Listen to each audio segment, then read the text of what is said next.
Guess who's back? Back again. Jack is back. We're all Folks, I have a question for you. If you were, say, within the past year or so, recently out of the hospital on your 5th stroke and attempting to make changes in your diet to alter your health in a positive manner, would you or would you not consider opting in for a carnivore diet the best choice of action? The diet where you almost exclusively eat fat and red meat. But when you're engaging in a diet based purely on fatty foods, I don't think that's necessarily going to help your health problems. At this point, I don't even think I need to name who we're going to be talking about today. The insinuation alone should be more than enough to guess. So why don't we just see what the big Italian lug's been up to within the past few months? We're going to put the bacon on. I have no idea how we're going to do this. Take the last bit of Parmesan, sprinkle that on top. Looks amazing.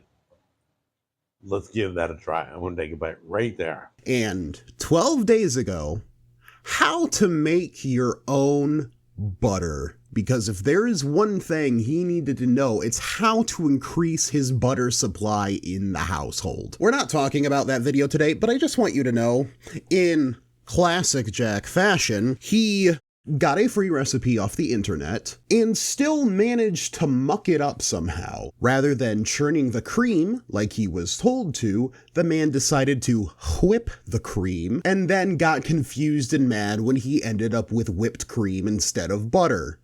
The guy's an idiot. The guy's an idiot. This was an utter, complete failure.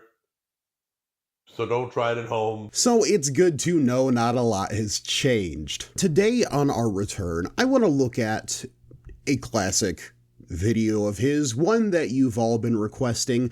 Well, I guess it's more 2 videos, but they're the same subject. Jack's classic wet versus dry brine chicken test. So without further ado, let's just get straight into it with wet brine versus dry brine test part 1. Before we begin, as always, make sure to leave a like and subscribe. We're trying to reach 5K as our next sub goal. And yes, folks, I made a deal with you all that once we reach 5K, I will make and eat, hopefully not alone, Aunt Myrna's party cheese salad. So if you want to see that, you know what to do. And thanks for all your support.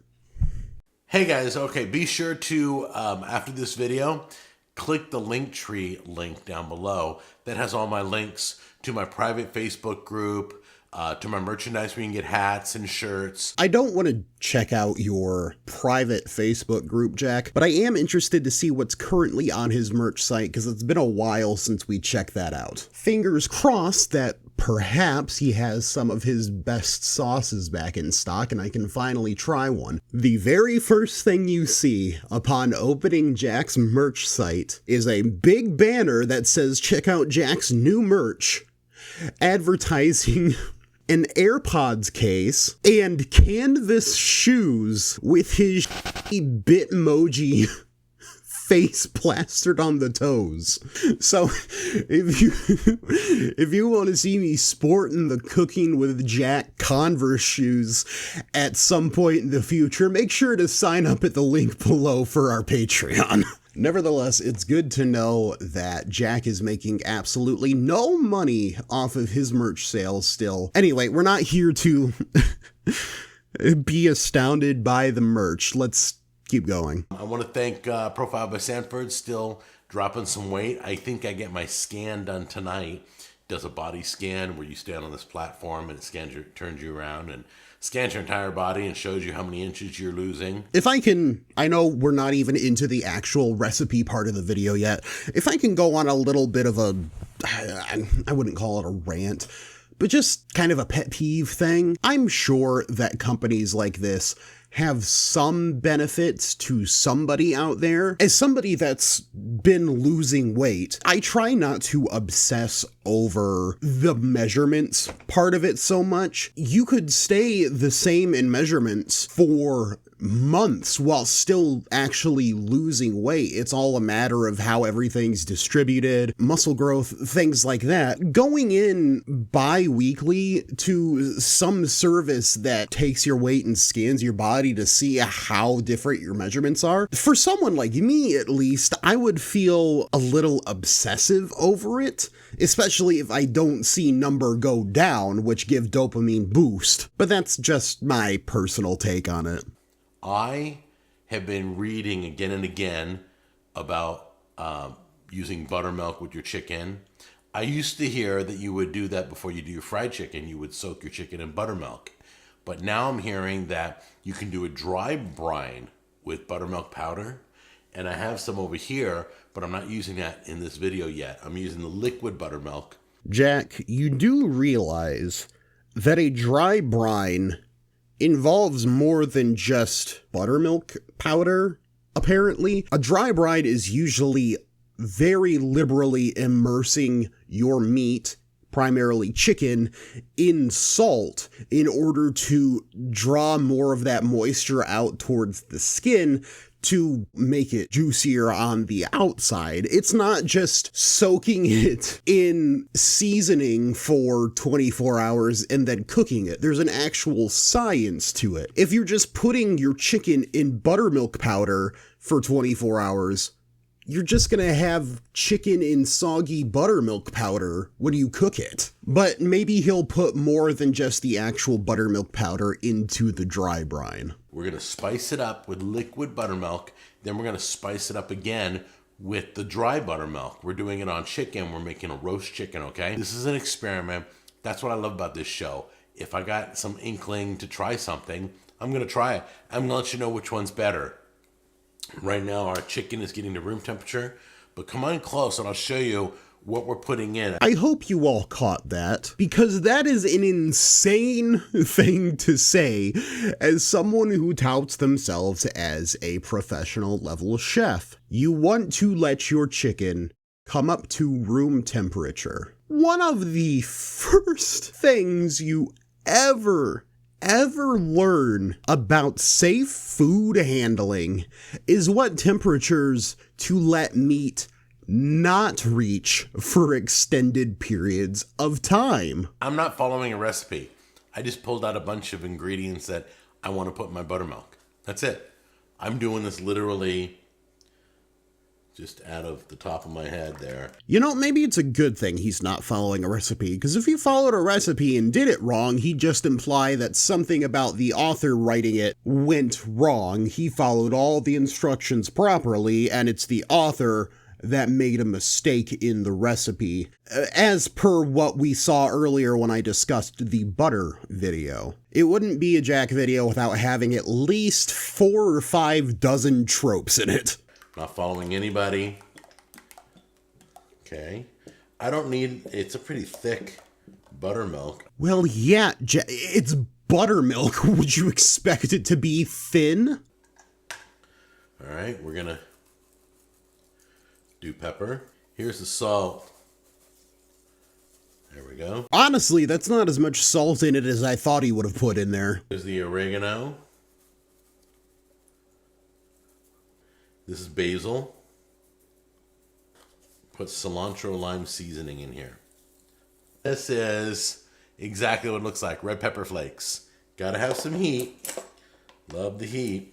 So the entire principle of a wet brine is to, again, add moisture to the chicken, as well as giving it a bit of that aromatic essence to it. That's why you use aromatic spices such as oregano or thyme or basil, because, as Jack said, since it doesn't necessarily all stick to the chicken, you want something whose components are going to permeate throughout the buttermilk and get slightly absorbed into the chicken rather than counting on it to stick to the actual meat itself. That's why sometimes you'll do things like add citrus to a wet brine, but that has to be handled in very careful amounts because you're dealing with citrus and a dairy product, which, when done improperly, can lead to the spoiling and or curdling of the dairy product that you may be brining it in. So we got all our seasoning in here. You saw the rundown. So Jack has essentially concocted pond scum in a bowl. I've got my chicken over here. We're getting to room temperature. Again, wild thing to say. But in the meantime, let's mix this all up and see if we... It's really thick. Be careful. Get it all mixed. You know, I'm not even going to make that point because I was going to say you'd think that Jack would have at least found himself a larger bowl, but Jack measuring his ingredients isn't something that he does, okay? So the point is moot before I can even bring it up. I got my chicken out of the wrapper. It's room temperature. Enjoy your salmonella chicken. It's not even salmonella that poses the biggest problem when your chicken reaches room temperature, because salmonella is usually from raw chicken. Of course, it can be exacerbated by reaching that temperature, but usually the biggest issue bacteria you have to look out for when your chicken is reaching room temperature is the growth of staph and E. coli. Now it's time to see how much of this we can get in there. We're going to fill the bowl up with this buttermilk. So it's marinated all night long. Look at that delicious milk film that's formed over top. I'm going to grab this chicken. What is this? I'm fine. I'm laughing. I'm not crying. I'm laughing. If I'm ever in the kitchen and you reach into, whatever we're making and you go, "What is this? I didn't put this in there," I'm walking out. Thankfully, we know that's probably just the neck or, depending on where he got the chicken, the organ packet. Just give it a once over. Make sure it's good. Make sure it's not bruised. Make sure, there's no weird spots forming on it or whatever, because that's wont to happen in Jack's kitchen. For all we know, that could be some rat that crawled up inside the chicken before packaging, and Jack's about to eat buttermilk brined rat for the first time. Let that all drip off. Place it on here. There we go. Okay, we're going to roast this in the convection at 350. I also don't like how splayed out the chicken is. It looks like a piece of dead meat. As weird as that sounds. Usually if you're roasting a chicken, sometimes you'll butterfly it or you'll, you'll spatchcock it to where it's more spread out. Something about the way that he has his laid out is it just looks like a carcass. Usually takes about an hour to cook chicken, so let's give it a run. Okay guys, so it's got a little bit of golden brown around it. Jack, that looks exactly the same as it did before it went in the oven. It's got a nice crisp exterior. It feels moist. Feels good.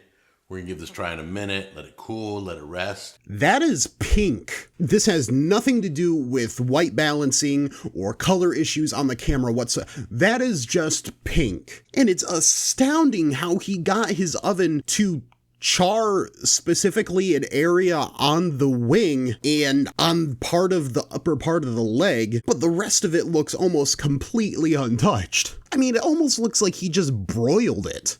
You can see you got a little color going here. All across, you got kind of a little bit of a golden brown. Let's wait, let it rest.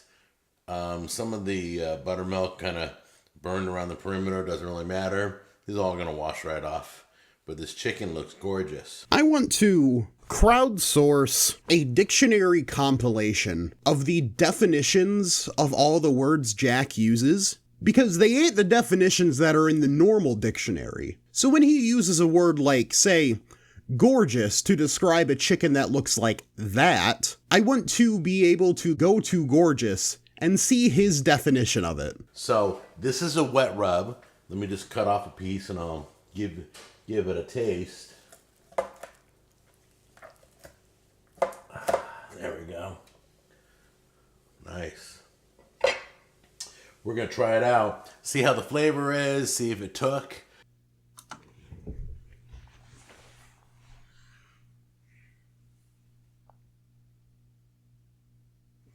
Bulbasaur, why do I do this to myself?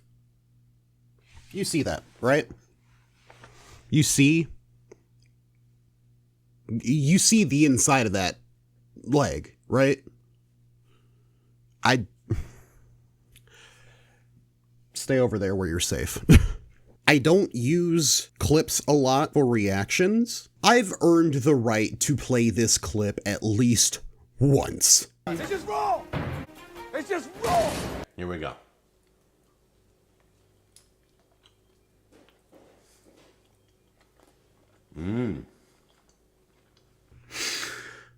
Fortissimo Jack.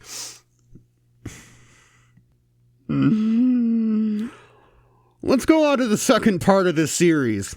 All you need to know is that Jack described the buttermilk as being creamy, which, yes, Jack, it's buttermilk. In the recap in part 2, Jack explains that the wet brine didn't taste a lot like the seasonings. It was just a little, using an appropriate term, aromatic. Yeah, Jack, you're still supposed to season your chicken after you brine it because, like I said previously, the brine is meant to get those aromatic senses into the chicken a little bit. But enough about part 1, we're on part 2 now.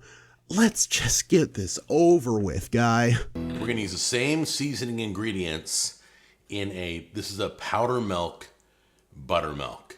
So we're going to take the dry, put it in here, and we're going to use the same group of ingredients that we used in the wet. Okay. My theory about this dry brine is that either Jack's going to give it a top coat of the buttermilk powder that he says he's going to be using before incorporating the seasonings, and that's going to block the salt from doing its job and starting to incorporate some of that moisture better throughout the meat, or he's just not going to put enough salt into it to properly do the job that it's supposed to do for a dry brine. There you go. We're using the whole thing. So let's seal that up. Get that out of the way. Oh, hey, I just noticed Jack actually took the neck out of the chicken this time. I guess he learned his lesson about not inspecting his meat. Always check your meat, kids. I don't know exactly how much buttermilk this whole can of powder would make if it were rehydrated, but if I were Jack and I wanted to run a fair and refined experiment, I would see how much liquid buttermilk the powder makes and compare that to how much liquid buttermilk I put in my wet brine, and then correlate the amount of spices and seasoning I'm putting into my dry brine based on how much I put into the wet brine, so there is an even amount of distribution for seasonings in both. But this is not a proper scientific experiment, therefore, why am I even bothering? And last but not least, remember this? Red pepper flakes? Yep. Didn't taste the red pepper flakes at all in the wet brine.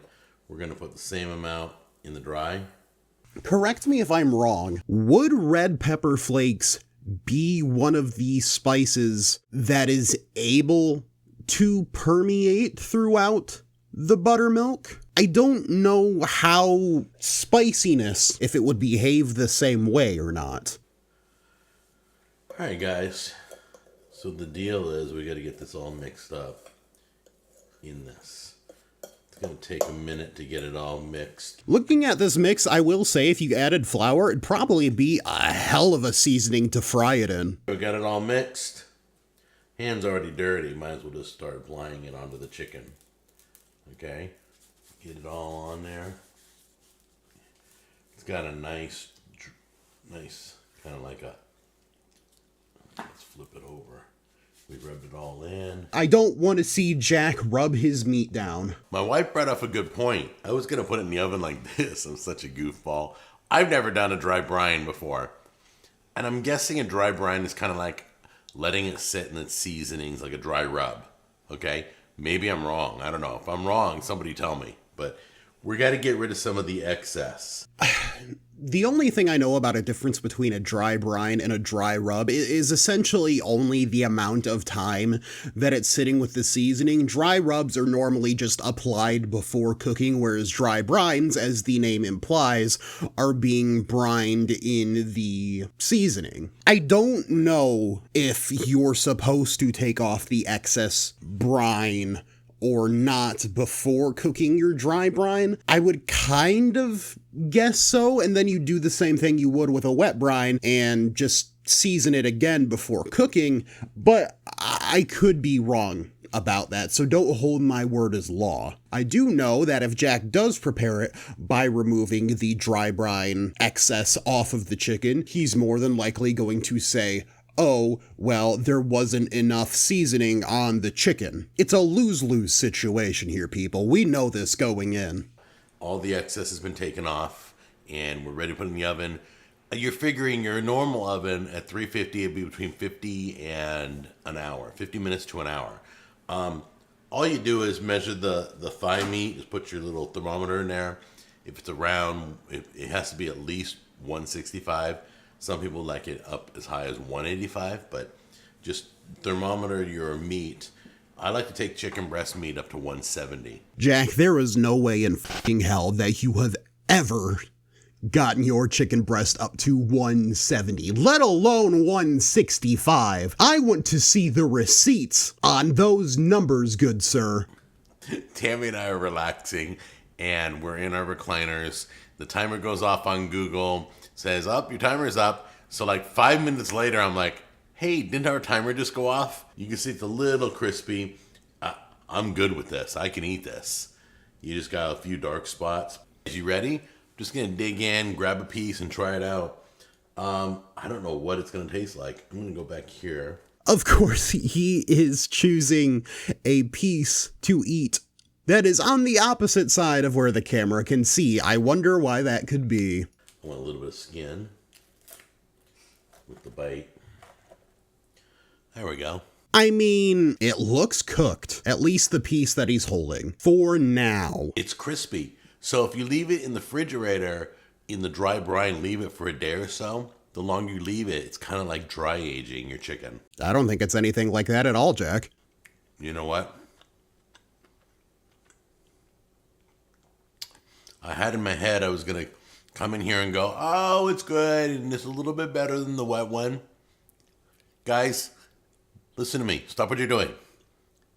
A dry brine is 100 times better. The very least, he's saying that it has more flavor than the previous one, which I accredit to the fact that his chicken is essentially dredged in seasoning. There's a fine line between dry brining and seasoning dredging. I don't know a lot about it, so I'm not going to get into it. But of course, this is probably going to taste better than the unseasoned chicken that you just had sitting in buttermilk for 24 hours. And with that, that is going to do it for today's video, folks. If you liked the video, make sure to leave a like and subscribe. Leave a comment down below if you have any other particular Jack videos you want me to take a look at, or any other weird cooking channels, funny movies, TV shows, anything you think is weird or entertaining that you want me to take a look at. As always, a big shout out to all my Patreon supporters. If you want to join, you can click the link in the description down below to sign up for as little as $3 a month. And as of the release of this video, this month's Patreon poll for supporters should be going up.